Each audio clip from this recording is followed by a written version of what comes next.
Hola Virgo, Sun, Gemini Moons, welcome to your 2023 Sun Moon reading. If it resonates, consider a personal pre-recorder or live reading. Email, DM me, or text me at 646-902-5715. When you view this is when you're meant to see it. It does not matter the time of year. While you're at it and while you're waiting, check out your 2022 Sun Moon readings and see if they rang true for you. They are still in my playlist.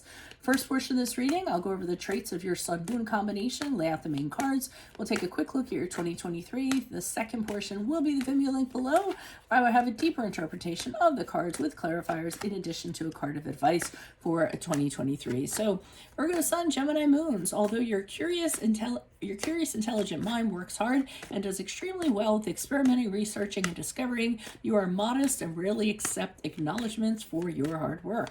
Because of your knack to push boundaries and be eccentric, you're seen as somewhat of an odd fellow, but your charisma and charm draws people in and makes you friends regardless. You have another side to you that is firmly grounded and seeks perfection. You don't stay still for long and have a nervous energy that you keep satiated through exploration and learning. It can be hard for others to keep up with your quick pace mentally and physically. When it comes to personal connections and intimate relationships, your cool and detached nature doesn't always understand these concepts. Occasionally, your shy being will throw yourself out there, but feel awkward in the ways of true romance and flirtations. Creative, imaginative, and a great conversationalist, you will always be able to gather a crowd with your colorful tales and the knowledge to back them up. So, Holy Spirit, angels, divine guides, universe, can you please write your truth, your wisdom, your clarity, and your insight for Virgo Sun, Gemini Moons for the year 2023. What do you see? What do they need to know to reach your higher ground, become closer to universe and closer to divine through your messages? Any messages would be greatly appreciated, and we thank you. What do you see? What do they need to know? Virgo Sun, Gemini Moons for the year 2023.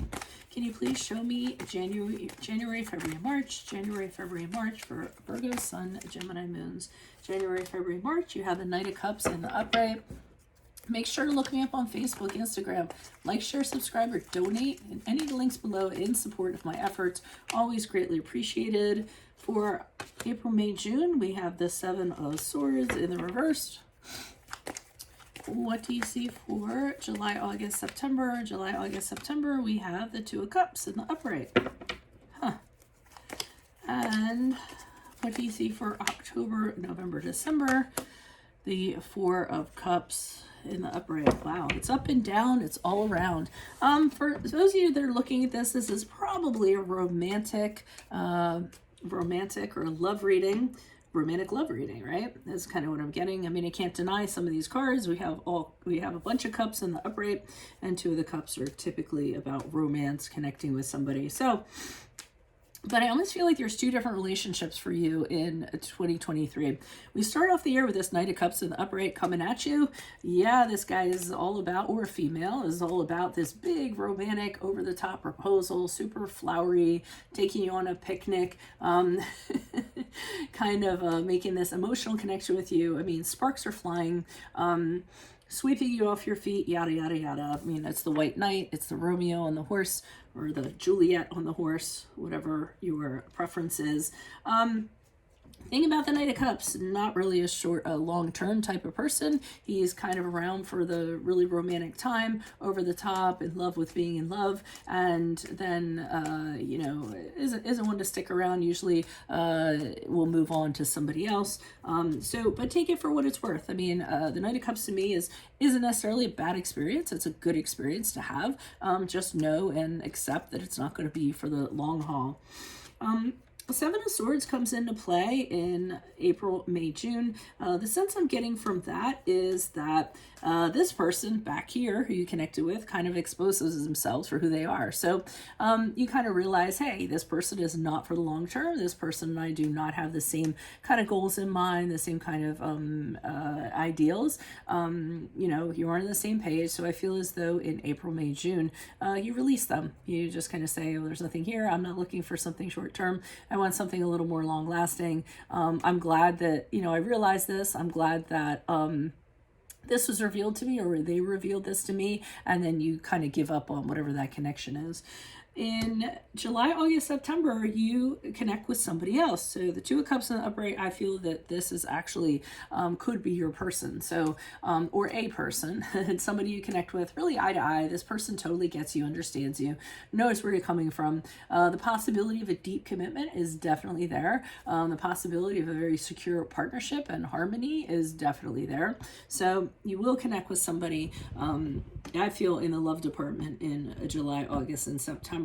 Now, here's what's interesting is, and I almost don't want to speak on this. I want to wait for clarifiers, but since the clarifiers are in the extended or in the Vimeo reading, I'm not going to leave you hanging in that regard. I'm going a couple of ways on this, okay? I feel as though in October, November, December, this person back here is kind of, trying to get your attention or trying to get you to do something, or, and I think you're deeply absorbed with something else, okay? I think you have life goals or things you want a certain way, and however this person's kind of coming at you with their things, at this time you don't kind of want to engage with them. I don't entirely know what that's all about. The other scenario that I'm seeing, the B story, and again, I won't know until I see the clarifiers in the Vimeo, is I think that this person, the Knight of Cups, is coming back. So I think they kind of circled back and they were like, hey, you know what?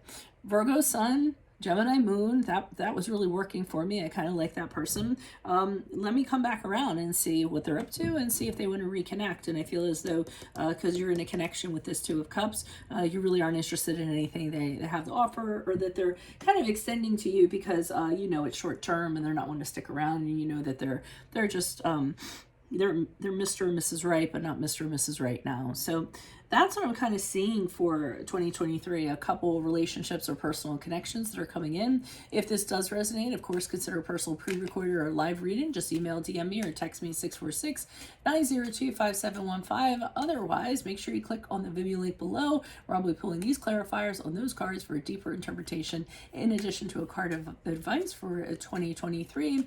And then finally, check out your 2022s that are still in my playlist, see if they rang true for you, and then look me up on Facebook, Instagram. Like, share, subscribe, or donate in any of the links below in support of my efforts. Always appreciated. Otherwise, Virgo Sun, Gemini Moons, I will see you in the Vimeo. Adios for Veronica Garnet. Bye.